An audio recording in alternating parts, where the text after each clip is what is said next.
Okay, hi folks. I'm going to talk a little bit today about learning to butcher as a prepping tool to keep in your tool bag. Because being able to butcher your own livestock or game that you come across is a pretty important skill to have. And though you don't need all the stuff that I have here laid out, it's good, tools to have or to do your butchering. I mean, it depends on what you're butchering. If you're butchering something large or small, if it's something as simple as a rabbit, heck, you can get by with just one knife. Where if you're butchering something larger like a deer, then maybe a couple knives. If you're butchering something really big like a cow, of course you're gonna want to increase the amount of butchering stuff you have. So I'm just gonna go over what I have here. I've got this meat slicer. You don't really need it. It just makes doing this job a little easier. So it's, like I said, it's not a must-have. It's just makes nicer. So you want to make sure that when you take it apart, you clean it really good.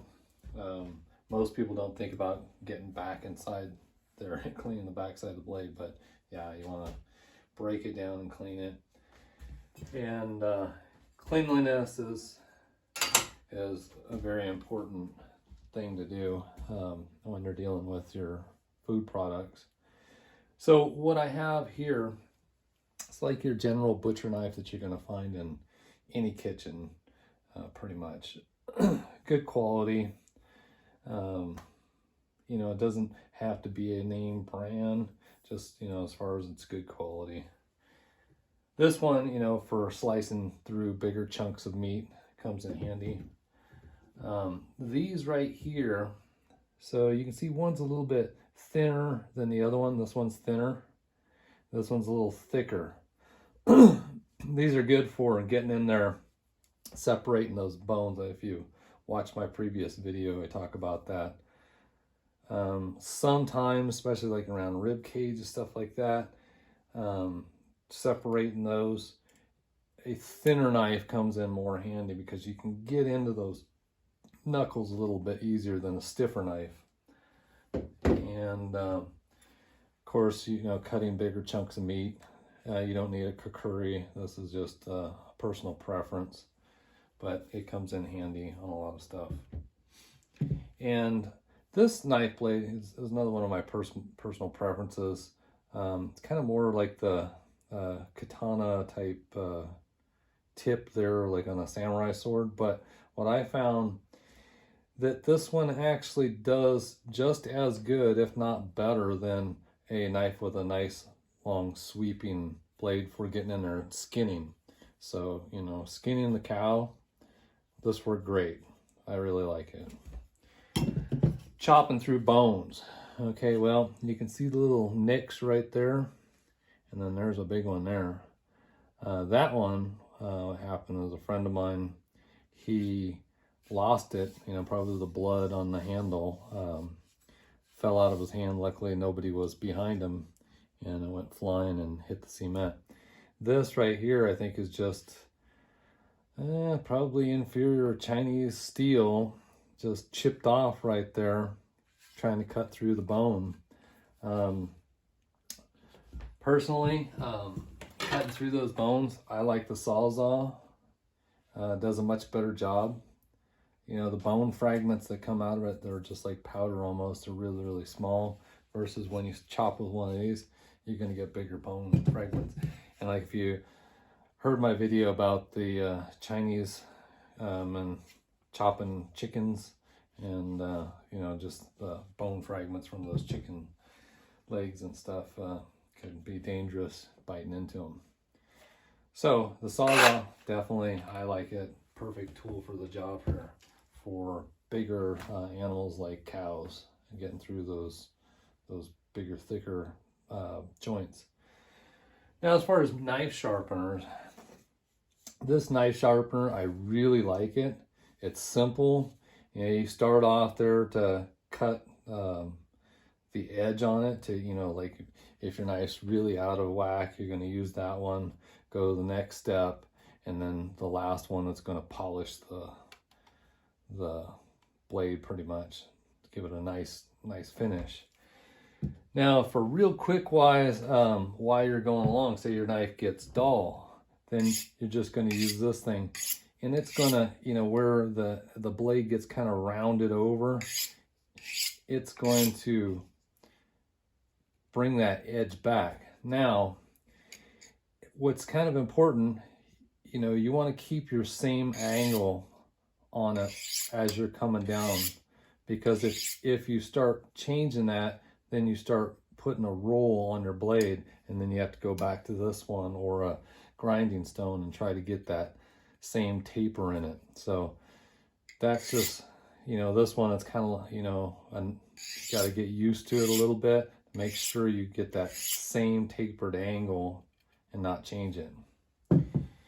And last but not least, pair of Kevlar gloves. They have, like I said, steel gloves. But what you're going to notice with the steel gloves, your grip on knives is going to be, so if you just have, you know, one glove on, that's usually what a lot of butchers do. So like their grabbing hand, they're going to use that gloved hand, because that's where you can, you know, slip up, miss, cut yourself. You don't want to do that. That could put you out for the, you know, the remainder of the day if you get a really bad cut, because then you wouldn't want to get that blood from the animal into your cut. So, you know, make sure if you do cut yourself, you go and clean yourself out right away and take care of that cut. Duct tape it up, put a rubber glove on, whatever you have to do just to keep that cut protected. So that's about the main things you need, you know, for cutting up. I would say if you had to limit it down, you know, you need a good skinning knife. There's other ones, there's Ulus, you know, that are a big half moon deal on it. Those, I don't know, never used one. This one has a nice sweeping blade for it. I've used this for skinning. It works pretty good. It's just kind of big and bulky. This one's a little smaller, easier to get in there and skin it. So if you had to make a choice between, you know, these two, I would go for this one over this one. But this one comes in handy on other stuff. In fact, you could pretty much do without this. If you didn't have this one and you only had the kukuri, you can do it with a kukuri. And a boning knife, getting in there in the bone. So one of these, you know, whether it's the one that's a little bit stiffer, one that's not, either choice. This one you're gonna probably find, you know, you can do the job you need to do with a thinner one. So yeah, basically something to sharpen tools, because as you're going through, you're going to be dulling your knives as you're going through. I mean, even if you sharpen them and you got a big cow, you know, quarter of the way through the job, you're going to be having to sharpen it. And especially skinning, you know, as you're going along skinning, you want it really sharp as you're going, so you're going to be often sharpening that. So one of these, definitely one of these. So these things, I did another video on these Clorox disinfectant wipes, and actually these won out the others. So if you see my other ones on cleaning up and using the black light to show how the 3 different kinds of cleaners that they have in these, this one, the cheaper one, won. Chopping board, I mean, you don't have to have, I don't know if you can see my other chopping board there. Sorry, I want to move the tripod. I use this chopping board right here for chopping the big pieces of meat. Then what I do is move it over onto this one right here, and then chop up the smaller pieces that I chunk up on with these chopping boards. Some other things when you go to process the meat. Let's see. Sorry for the camera there. So over there, I have one of those food savers, and then the rolls right there. So with those, you have to, I'm sure there's plenty of videos on if you don't know about those, but basically the food saver over there pulls the vacuum on it. But first, when you cut one piece off, you have to stick it in the food saver and seal the end. Then you put your meat in it, and then hit it, the vacuum, and then the seal, and then it vacuums everything up, seals it up.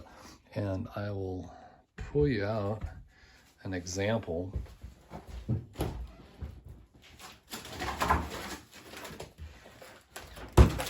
So here is an example of sealed in the package.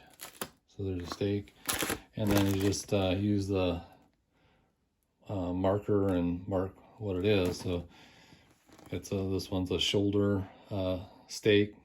It was a 14-month-old bull. It was age hanged, and it was butchered in 1 of 22. All right. So that's pretty much the process. And with that process, like I said, as a prepping tool, you learn to process your own meat and you know, put it in long-term storage deals like that. It keeps, you know, in the freezer for a long time. You can buy a bigger chunk of meat. Say you buy a quarter of a cow or a half of a cow from a local farmer, and you hang it yourself, butcher the meat up yourself.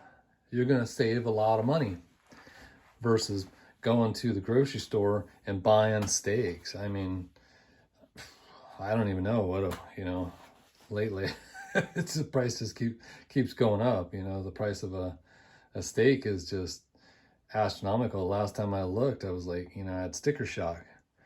So anyways, folks, I thought I would just bring this to you. Many people, you know, they're prepping, they're storing up food, they're, you know, guns, whatever, ammo, getting ready for who knows what can be coming down the pike. So it's best to be ready and having those skills. That's important, you know. Not, you know, I put out some videos out there to kind of show you how it is to butcher some meat up, and hopefully some people have learned from that. But there's plenty of other videos on YouTube about prepping, but I haven't seen anybody talking about butchering your own animals, your livestock, and as a means of prepping. I'm sure they're out there. I just don't see them pushed on my feet, I guess you would say. So hopefully this was insightful and helpful to people. If you like the videos, please like, comment, subscribe, and you know, tell me how you do it or how it's working out for you. All right, take care. Bye-bye.